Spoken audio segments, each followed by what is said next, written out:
एक कहानीकार की कलम का कमाल है कि बाग, बागबानी और पक्षी प्रेम यहाँ पर्यावरण चिंता मात्र न रहकर सामाजिक ताने-बाने के अंग बनकर सामने आते हैं। रेल जीवन और रेलवे क्वार्टर हिंदी में कुछ ही कहानीकारों की रचनाओं में विश्वसनीय ढंग से आए हैं। राजधानी कब आएगी कहानी संग्रह के लेखक आदरणीय मार्टिन जॉन जी की एक कहानी आज आपके समक्ष लेकर उपस्थित हूँ। नमस्कार, मैं हूँ अर्चना त्यागी। एक बार फिर से आपके साथ हिंदी लेखक परिवार के यूट्यूब चैनल पर आज प्रस्तुत कर रही हूँ प्रसिद्ध कथाकार मार्टिन जॉन की लिखी हुई एक कहानी, मेरे हिस्से का सुख। घोर गरीबी के दिन थे।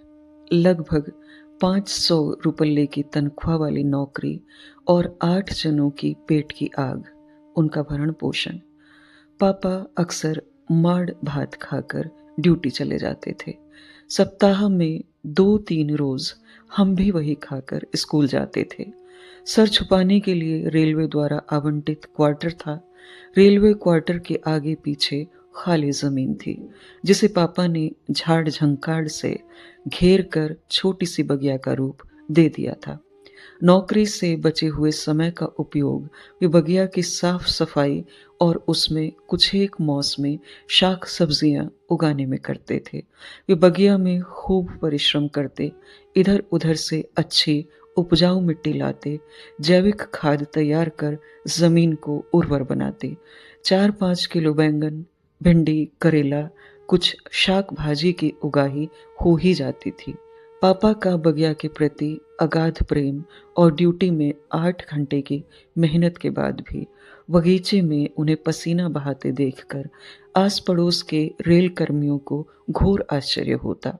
नौकरी और बागवानी के बीच सामंजस्य बिठाए रखने के कौशल पर चर्चा होती। इसके लिए पापा की तारीफों के पुल बांधे जाते। पापा को कभी कभार रिलीविंग ड्यूटी भी करनी पड़ती थी। इसके लिए उन्हें अपने स्थायी कार्यस्थल से किसी दूसरे स्टेशन जाना पड़ता था। 2-4 रोज के लिए घर से बाहर ही रहते। पापा की अनुपस्थिति में पौधों की देखभाल और उन्हें सींचने की जिम्मेदारी मेरी रहती। जब पापा अपनी रिलीविंग ड्यूटी खत्म कर वापस आते तो घर के अंदर दाखिल होने के पहले बगिया में ही चहलकदमी करते रहते। एक एक पौधे का गौर से मुआयना करते। 2-4 दिनों के अंतराल में वयस्क हुए पौधों को देखकर उनके चेहरे पर एक अजीब सी खुशी पसर जाती। प्रत्येक पौधे को बड़े प्यार से स्पर्श करते, उन्हें हौले हौले सहलाते। ऐसा लगता था जैसे ये सारे पौधे उनके प्यार के भूखे हैं। पापा की गैर मौजूदगी उन्हें बेहद खली होगी। अपनी वापसी के बाद किसी पौधे को कुम्हलाया हुआ देखते तो उनके सीने में एक हुक सी उठती। अपराध बोध से ग्रस्त हो जाते। देखभाल में कोताही बरतने का इल्जाम मुझ पर लगता। जिस दिन बगीचे से सब्जियां तोड़ी जाती, उस दिन हम सब बेहद प्रसन्न रहते, यही सोचकर कि कम से कम इस बार तो सब्जियां खाने का सौभाग्य मिलेगा। लेकिन पापा अपनी आदत से मजबूर थे। उनकी इस आदत से शाम होते होते हम मायूस हो जाते। बेहद गुस्सा भी आता पापा की इस आदत और स्वभाव पर। कच्ची उम्र की समझ यह समझने में असमर्थ रहती कि जब अपना ही आटा गीला है तो ऐसी दरियादिली क्यों। बुरे और कठिन समय में दिल दरिया जान समंदर बनने की क्या जरूरत है। बड़े भाई तो साफ शब्दों में कह देते कि पापा सठिया गए हैं, अब भी फादर इब्राहिम बने हुए हैं। पापा की इस आदत पर माँ की प्रतिक्रिया विचित्र होती। रसोई घर में ऊंची आवाज में बड़बड़ाती रहती और उसी रफ्तार से बर्तनों को पटकती रहती। पापा प्रतिक्रिया विहीन रहते। वे अपनी आदत और स्वभाव के मामले में जिद्दी भी थे। फाके और मोहताज के दिनों में भी इस आदत को बचाए रखने की कुव्वत उनमें हमने देखी थी। खूब टोका टोकी करने पर उनका जवाब यही रहता, तुम लोग अभी नहीं समझोगे। और फिर बाइबिल की एक पंक्ति दोहरा देते, जितना दोगे उससे दुगना चौगुना पाओगे। दरअसल होता यह था कि अपने हाथों से उगाई हुई सब्जियों को तोड़कर वे शाम के वक्त उन्हें 4-5 हिस्सों में बड़े प्यार से बांटते। एक हिस्सा थोड़ा बड़ा होता, हम समझ जाते कि यह हिस्सा घर के लिए है। उन 4-5 हिस्सों को पॉलीथीन की छोटी-छोटी थैलियों में डालते और निकल पड़ते घर से। आधे घंटे के अंदर पड़ोस के 3-4 घरों में उन्हें बांट आते।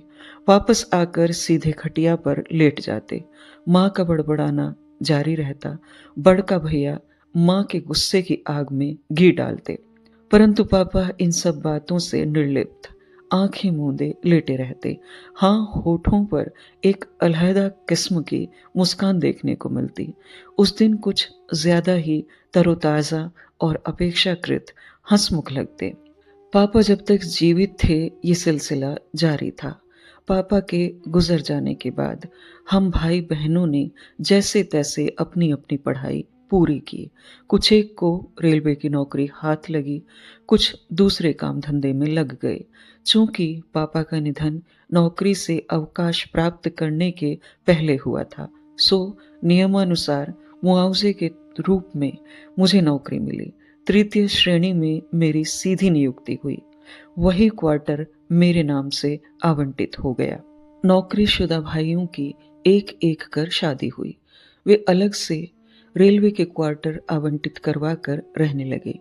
इसी बीच मेरी भी शादी हुई। 5-6 सालों के बाद मेरी पदोन्नति भी हो गई। अच्छा खासा वेतन वाला पद मिल गया। सपने में भी नहीं सोचा था कि अपना एक मकान होगा, लेकिन कालांतर में सपना सच हुआ। इधर एक पुत्र रत्न की प्राप्ति हुई, उधर एक मकान का मालिक भी बन गया। मकान जैसा भी हो, वह गृह स्वामी के लिए शानदार ही होता है। अपनी देख रेख में जो मकान तैयार किया जाता है, उसके प्रति एक जज्बाती रिश्ता कायम होना लाजमी है। मकान छोटा है तो क्या हुआ, है तो अपना। इसमें दो राय नहीं कि इस अपनेपन का एहसास बड़ा ही सुकून देता है। मकान के सामने करीब आधा कट्टा जमीन खाली छोड़ दी थी हमने। कुछ दिनों तक वह जमीन खाली ही पड़ी रही। 4 दीवारी उठाने के बाद आस पड़ोस के मकानों के सामने हरे भरे बगीचों को देखकर मुझे भी बागवानी का शौक चढ़ गया। शुरू में कुछ मौसमी फूलों के पौधे लगाए, कुछ गमलों में, कुछ जमीन में। बाद में कुछ सर्वसुलभ फलों के पौधे रोप दिए, जैसे पपीता, केला, अमरूद और नींबू। अगल बगल वालों से पूछताछ कर पौधों को हष्ट पुष्ट करने के लिए 1-2 प्रकार के जैविक और पौष्टिक खाद भी जड़ों में डालता गया। पौधे धीरे धीरे बढ़ने लगे। वयस्क होते पौधों को देखकर बड़ा अच्छा लगने लगा। ड्यूटी जाने से पहले और ड्यूटी से आने के बाद सूत दर सूत बढ़ते पौधों का मुआयना करना मेरी दिनचर्या में शामिल हो गया। यथासंभव देखभाल और सेवा टहल का नतीजा यह निकला कि पौधे काफी सेहतमंद होकर बढ़ने लगे। एक दिन ऐसा भी आया जब पौधों से बने पेड़ों पर फल लगने लगे। छोटे छोटे कच्चे फलों को देखकर मैं रोमांचित हो जाता। इस एहसास से मेरे मन प्राण खुशी से लबालब हो जाते कि मेरे हाथों से रोपे गए पेड़ अब फल दे रहे हैं। पुत्र की प्राप्ति पर जैसी खुशी की अनुभूति हुई थी, करीब करीब ऐसी ही खुशी का अनुभव अपने पेड़ों पर लदे फलों को देखकर होने लगा। सबसे पहले केला फला हष्ट पुष्ट, ऐसा कि देखकर ही जी ललचाए। एक दिन केले की कांदी को काट दिया। पूरे 15 दर्जन केले, कम से कम 15-20 किलो वजन। सोचता रहा इन ढेर सारे केलों का क्या किया जाए। घर में खाने वाले सिर्फ 2, कितने दिन खाएंगे। याद आया अपनी साइकिल पर सब्जियों की टोकरियां लाद कर मोहल्ले के फेरे लगाने वाला सोमू अक्सर कहा करता था, मुझे बेच दीजिएगा भैया, वाजिब दाम दूंगा आपको। तत्काल में हमने कुछ केलों को अपने लिए रखकर शेष सारे बेच देने का मन बना लिया, लेकिन श्रीमती जी ने मेरे इस फैसले को सिरे से खारिज कर दिया। दुकानदारी करने के लिए पेड़ पौधे लगाए हो, पैसों की इतनी किल्लत भी तो नहीं है कि तुम सब्जियां बेचने को मजबूर हो जाओ। तो क्या करूं इतने सारे फलों का? मेरी मानो, खुद खाओ और दूसरों को भी खिलाओ। श्रीमती जी की नेक सलाह मुझे भा गई। तत्काल मैं पूरे केलों को 10 हिस्सों में बांटने बैठ गया। केलों को हिस्सों में बांटते बांटते मुझे लगा गुजरे 25-30 साल वाले वे दिन मेरे करीब आकर मुस्कुरा रहे हैं। एक बारगी वह दृश्य जीवंत हो उठा जब पापा अपनी आदत के मुताबिक सब्जियों को घर घर बांटने की खातिर हिस्सा बंटवारा किया करते थे। शाम के वक्त पड़ोसियों को केले बांटकर जिस सुख के एहसास से मेरा पोर पोर थिरक रहा था, वह मेरे लिए बिल्कुल नया था। वाकई मेरी यह खुशनसीबी थी कि पापा को मिला वह दुर्लभ सुख अब मेरे हिस्से में था। यह थी प्रतिष्ठित साहित्यकार मार्टिन जॉन द्वारा लिखित एक कहानी, मेरे हिस्से का सुख। इसे उनके कहानी संग्रह राजधानी कब आएगी से लिया गया है। मैं आशा करती हूँ मेरी आवाज़ में यह कहानी आपको अवश्य ही पसंद आई होगी। वीडियो को लाइक करें, कमेंट करें और अन्य साहित्य प्रेमियों के साथ साझा भी अवश्य करें। ऐसी ही और कहानियाँ सुनते रहने के लिए चैनल को सब्सक्राइब करना नहीं भूलें। मैं अर्चना त्यागी अब आपसे विदा लेती हूँ। फिर मिलते हैं एक और कहानी के साथ बेहतरीन कहानियों के सफर में।